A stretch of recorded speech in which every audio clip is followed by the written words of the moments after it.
از کجا اومدی؟ از تبریز. مراغه. همه تو از تبریز اومدی؟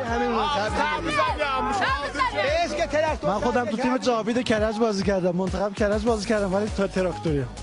نصف این بچه‌ها مال کرجن. کرج دومین شهر آذربایجانه.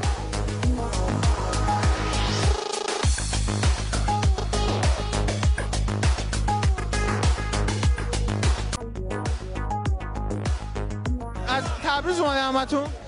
تقریبا هممون نه، خب بالاخره کرج هم ترکه، اکثریت از کرج اومده ولی خب از تبریز هم زیاد اومدیم. ما لیدرها همتون تبریزین دیگه؟ ما لیدرها هممون تبریزی هستیم.